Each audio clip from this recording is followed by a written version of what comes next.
isn't a job. $15, little man, put that ish. Even know what that means. Looky here, the Jolly Golly has GPS. Grandpappy search. Ha! We just have to push this button, and the ship will take us straight to Harmony Cord Island. Ahoy! Would you like to join me, mateys and me, and help Captain Goofbeard? Well, put on your pirate hat and set sail! Oh, say, you're gonna need a first mate, aren't you? Why, I've even got my wagon here to help carry treasure. I mean, supplies. Pipe down now, Pluto. Pegleg Pete only wants to help. And we can use all hands on deck. Welcome aboard, matey! Much obliged, Captain Mickey. You won't be sorry, and neither will I, once I get my hands on Captain Goofbeard's treasure. Yo-ho, crew! Set sail for Harmony Cord Island! Aye, aye, Captain. Sunk. Ho, ho, ho! I wish I had what was inside that trunk. Inside that trunk! Ah, it's a sad pirate tune I play for you here. I feel like a ship with no rudder to steer. No rudder to steer. Ho, ho, ho, ho, ho!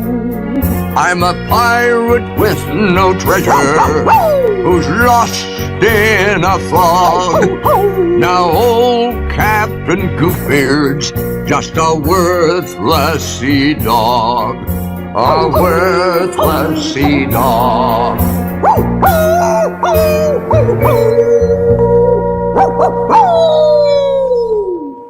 Come on, open your darn treasure. Don't worry, Captain Goofbeard. We're not sunk yet. There's Pegleg Pete. That low-down sea sponge. Open. Oh, ano yan Video. Video na to. Kinuha ko suman. Dito naman, bro. Nakapa naman ating ngusong niya. Oh, hello. Break time. Ha? Noodles lang kami.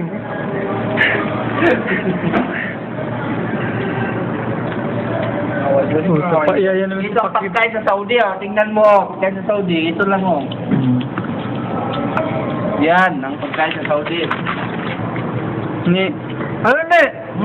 Loko ka. Babae ako ha. Pangina mo Parang sakit ako. Sarap ako din. Isang taon na lang. Ang taon na lang. Ayos na mga fans ko pala sa Cavite. Hintayin yung pagbabalik ko yun sa next year, ha. Ang dami yung papapirmahan nyo sa akin, ha. Hintayin nyo na pagbabalik ko. Kaganyan, sumusubo ako eh. Alam mo ba, pag na ako dito, 6 months na lang ako. Dalawa kami Ay, sa Cavite, nandito kami ni Mark ngayon, dalawa kami. Ano ngayon? Ay, yung chicks dyan, nandaan nyo na. Hugas-hugas na to, Hugas na. Ako, wala akong masabi. ikaw kumukuha eh. Ano ba sasabihin ko? Wala pa. Okay na to. Dito, sige sa ito ka lang. Wala na. Hindi, maupo ka. Talaga? Maupo ka dyan para ano. Tapos na. Malala.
And we're back with Jeffrey Goldberg of The Atlantic, who has the cover story in this month's magazine, an amazing piece. Jeffrey, I want to start with we're talking about President Obama, his foreign policy legacy. The red line on Syria is considered by some people, even senior people in his own administration, a big mistake. He sees it as the opposite. Right. He sees it as a very proud moment because he didn't do the thing that everybody in the establishment and all of our allies wanted to do, which was attack Syria to punish it for using chemical weapons. He sees Syria as the biggest slippery slope there is, and it's a moment when he now tells himself and told me that he's proud of that because he resisted all of the people pushing him to go have a war with Syria. What about having said it out loud? Does he at least acknowledge that maybe wasn't such a great idea, saying there was a red line because ultimately he doesn't cross it? Yeah, he doesn't regret it or didn't say that he regrets it. He thought that it was an appropriate brushback pitch, but what I think he's learned is don't make these kind of statements unless you're going to carry it through, and that was the big lesson, I think, for him. He also talks about free riders. Yeah. And we hear this term, or I hear this term a lot. Explain what free riders are and that concept around it. Right. Free riders are American allies, mainly in Europe and the Middle East, who expect America to do everything for them and don't pay enough of their own share of defense and don't defend themselves and just are expecting America to do everything. And President Obama has, like a lot of Americans, some level of resentment about that, and he spoke about that. And he talks about Arab states wanting to bring America into all of their wars against an Iranian opposition, and sort of says, why do we have to do all this? And traditionally, Americans have looked at Europe and said, you guys need to pay more for your defense. It's a very, very American position he's taking, by the way, on this question. So in the Gulf states, you're saying what they're saying is, would you deal with Iran for us, take care of it for us? Right. There's this feeling that they want us to be their muscle. Like, oh, we're having a fight in Yemen, we're having a fight in Syria. You're the big guy. You just deal with it for us. We'll hold your coat. And you go fight. And I think President Obama is a guy who is not looking for new fights for America in the world.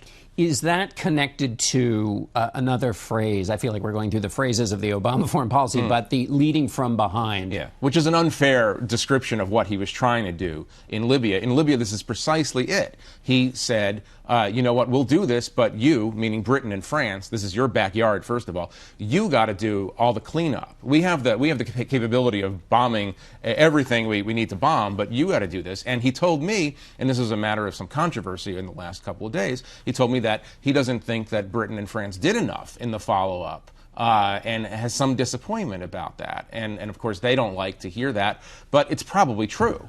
Well, isn't that then the argument for why the U.S. has to do everything, because you can't leave it to somebody else? I think President Obama is trying to train our allies, in essence, to grow up a little bit and take a little bit more responsibility, especially for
Hyvästi Lottakissa.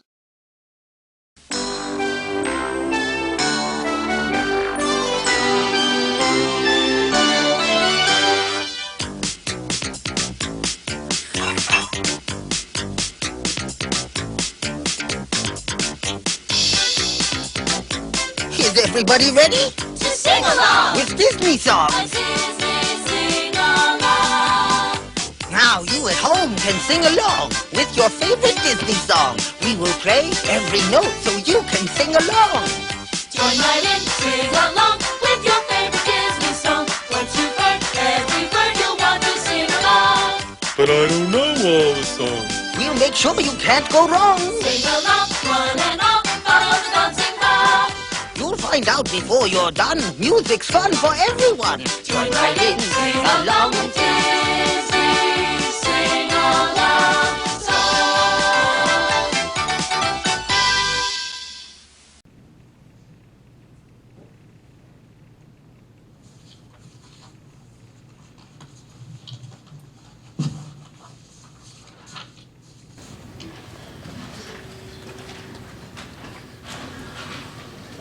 All right, this is a remand of a sentence from the Superior Court. The sentence in this case involved 2 months of incarceration. Sir, you're remanded to the custody of the deputies for service of the sentence. I did, because there is a clear error that was made on the Superior Court's side. I have proof of it here. If someone could just answer me why the envelope has an address that doesn't exist that says not known and the letter on the inside or my correct address. Sir, the issue of whether or not a Superior Court trial judge made an error is the issue of whether or not he exercised unsustainable exercise of discretion.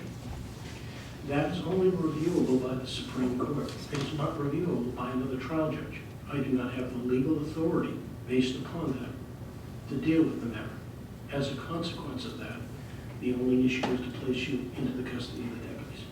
So you're going to blindly ignore proof that I never missed a trial. I never missed a hearing. I came here on my own accord today. I mean, is there any way someone can take, I didn't do anything wrong here. I don't understand why I would have to appeal to anybody when someone should just look at this and say, someone in Superior Court, so I'll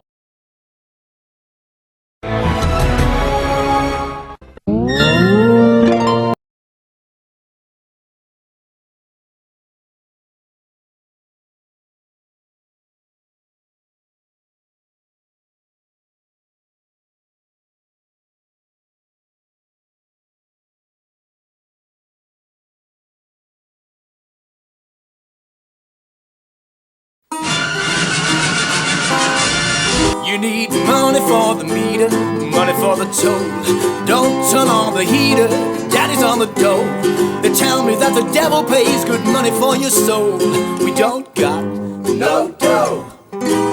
Tell me there's $1 in the pocket of your jeans. Need money for the baby, the bacon and the beans. I'd buy you a dozen roses, but I just don't have the means. Don't got no dough. Sorry, Mr. Landlord, I cannot pay the rent. Run down to the bank and ask them where my money went. Then come back and tell me just who overspent. Mister, let me tell you, I blame the government.